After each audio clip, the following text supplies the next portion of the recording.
Bien, amigos, continuamos con nuestro conversatorio con Fermín Acosta, presidente de ACOPROVI. Con él estamos hablando sobre el impuesto al propietario inmobiliario, por así decirlo, y otras cosas que tienen que ver con el renglón que él representa, que es el renglón de construcción. Construcción de viviendas. De construcción de viviendas.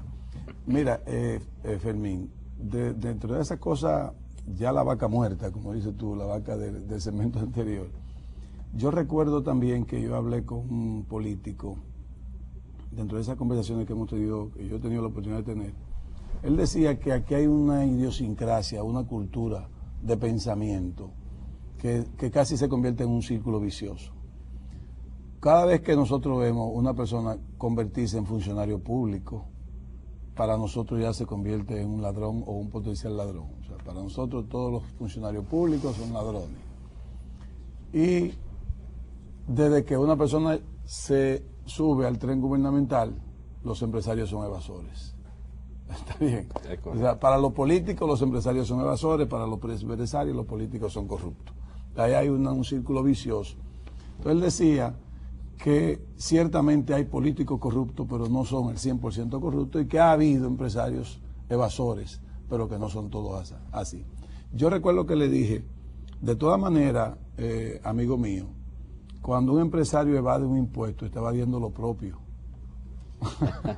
Eso es muy correcto. Sí, pero cuando el político se roba lo que administra, se está robando lo ajeno. Sí. Entonces me decía que de esta manera eso no se puede interpretar así, porque los impuestos es un derecho, es una obligación. Una obligación que tienen los ciudadanos para poder hacer lo que llaman una distribución de riqueza más justa. Ahora bien, lo que nosotros le hemos criticado a todos los gobiernos anteriores, incluyendo a este, no es necesariamente el punto de corrupción, porque nosotros aquí en este programa, y lo hemos visto en encuestas, el punto de corrupción está en el séptimo problema de los dominicanos. Y en cierta manera hay mucha demagogia y mucha hipocresía, en todo sentido, en el país entero con el asunto de la corrupción. Ahora, lo que nosotros sí criticamos es la forma en que han administrado el dinero, no el que se va a decir en corrupción, porque el dinero que se va en corrupción ni siquiera está tanto en el presupuesto, está en el colateral. El que cuando tú necesitas permiso de construcción, por así decirlo, hay que buscar unos chelitos por abajo, etcétera, etcétera. Lo busca otro, que yo te lo uso. Bueno, quien sea, ¿no? Quien sea. Entonces, lo que sí decimos es, por ejemplo, alto salario, muchos gastos en combustible, muchos gastos en telefonía, muchos gastos de representación. Ayer, en la noche del martes, nosotros dijimos muy claro, óigame, den un ejemplo, dejen de ir a tantos restaurantes al mediodía, que ustedes llegan a la 1 y salen a las 6 de la tarde. Y por la noche a veces. Bueno, pero a veces como ya llegan hasta las 6. O sea, es un ejemplo. El que eso nada más represente 2.000 millones de pesos, pero ese es el ejemplo, es la percepción. Ahora bien, en cuanto al impuesto, ya va yéndonos directamente a tu sector, ciertamente lo que hay que buscar es el equilibrio. Ahora que te escuchamos tu exposición, siento que sí, que hay parte muy razonable de tu exposición en el sentido de que, ok, Ezequiel, tú ahora una persona que tiene 3 casitas de la que vive, valen 3 millones cada una, ahora van a valer 9 sumados, entonces va a pagar impuestos por esos 3 que le exceden a los 6 millones exonerados. Es posible que el alquiler mensual que paguen las 3 juntas, prácticamente se va el 50% en impuestos, entonces, ¿de qué va a vivir? Y también estoy de acuerdo contigo en que los sectores no se penalizan tanto como para que convertirse en regresivo o en no productivo. Entonces yo siento que ahí hay que buscar un equilibrio y ustedes como sector deberían ir buscando una solución, no para que no lo graben, sino buscar que tal vez en vez de 6 sea 8. Sí, doy ideas, ¿no? Exacto, mira, en adición a eso, y mucha de esa gente que yo te decía vive de eso, porque mucha gente de esas son personas ya que por su edad posiblemente no puedan trabajar. Y es un tema que hay que contemplar, ese es el modo vivendi de mucha gente.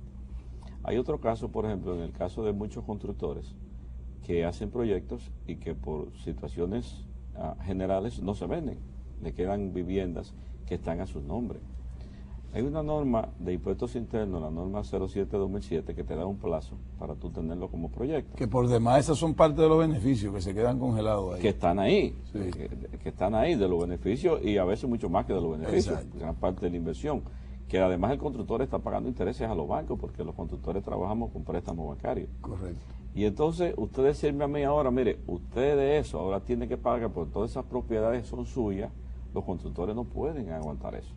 Eso es una cosa que hay que sentarse y verla, porque si una empresa tiene activos que no ha podido mercadear por situaciones de mercado, no se puede penalizar. Que si dura mucho para venderlo, al contrario, se convierte en un bien que tú no le ganaste un centavo. No, que no le ganaste, no, que le estás perdiendo, que tienes un costo. Porque cuando tú tienes un inmueble que lo tienes 5 años, que no lo has vendido, tú estás pagando intereses por esa inversión. Entonces es un tema que hay que considerar. Entonces el tema no es oponerse al impuesto por oponerse, es sentarse a razonarlo. Pero aparte de ese impuesto a las viviendas suntuarias, que la palabra suntuaria a mí no me gusta, pero es como está en la ley 1888.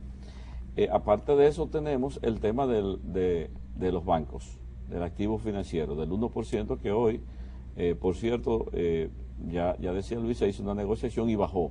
Creo que va a quedar aproximadamente un 0.60 del monto. Es un dineral. Y se va a aplicar a los activos productivos. Y se va a aplicar a los activos productivos. Y esto es un detalle interesante, porque, por ejemplo, cuando usted lleva un depósito de 100 a un banco, y usted tiene que encajar un 20%, ese 20% le genera a usted no un beneficio sino un costo, porque usted lo tiene que paralizar, no lo puede prestar. Sí, porque la garantía. Para que se convierta en activo, usted lo tiene que convertir en cartera, pero esa proporción de la cartera que usted no ha podido, que no puede colocar porque la ley se lo impide, entonces usted no debe ser penalizado por eso, porque simplemente ya usted, de hecho, por lo que la ley le exige, usted está siendo penalizado, porque usted está pagando al depositante por el 100%, pero usted nada más puede negociar el 80%, porque hay un 20% que usted lo tiene que dejar como encaje para garantizar en cierta medida la posibilidad de que tenga que devolver el depósito, y entonces ese depósito debe tener una liquidez, sí, para usted poderle devolver al depositante y para tener qué sé yo, cierta garantía de que usted puede manejar lo que es ese flujo, porque cuando usted presta a una persona, usted le presta bajo unas determinadas condiciones y usted no puede modificar eso de un momento a otro por el hecho de que el dueño de ese dinero, que es el depositante, ya haya venido a buscarlo. Entonces la forma como se maneja esto le genera a usted un costo por ese dinero, y yo creo que se hace muy bien en no considerarlo como parte de ese gravamen, porque entonces usted lo que tendría sería poniéndole a pagar un impuesto por un activo que no es productivo, que lo que le genera es un costo. Es correcto. Entonces eso está muy bien.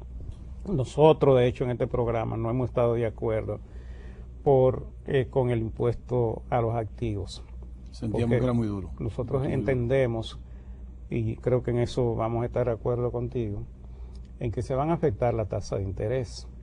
Se va a afectar aquí, creo que Gustavo Bolmar, en su columna que tiene, creo que en el periódico Diario Libre, define muy bien el efecto. Él dice que se va a afectar la tasa de interés, los alquileres, los precios, la construcción, las telecomunicaciones, el crecimiento económico a final de cuentas, y puede fomentarse la informalidad y la clandestinidad en los juegos de azar. Sí. Esos son los efectos que él percibe del paquete. Y todo eso lo que te genera es un golpe a la economía. En el caso de la construcción es una de las industrias más importantes porque tiene unos efectos multiplicadores en toda la economía prácticamente. Cuando tú construyes una obra, tú estás movilizando todo un conjunto de industrias que te suplen a ti de materiales, la industria del cemento, la industria que te suple la madera, la industria en general, que también cogen préstamos, por supuesto. Y todos son empresas, todas esas empresas generan empleo, generan riqueza. Entonces la industria de la construcción sirve como motor, pero esa industria a la vez es muy sensible al tema de la tasa de interés, porque como tú dices, si tú generas un proyecto de vivienda y esa vivienda no se pueden vender por el hecho de que las tasas de interés para financiar a los adquirientes de la vivienda es demasiado elevado, entonces tú vas a tener problemas porque se te va a quedar varios de esos, a lo mejor una proporción importante de esos apartamentos tú lo vas a tener ahí paralizado y vas a estar incurriendo en un costo porque fueron financiados, estás pagando. Y en la medida en que te suban la tasa de interés, entonces a ti lo que te están es prácticamente sacando del mercado o creándote muchas confusiones para que tú puedas seguir desarrollando proyectos y generando esos impactos que la economía, de los cuales se beneficia la economía en su conjunto.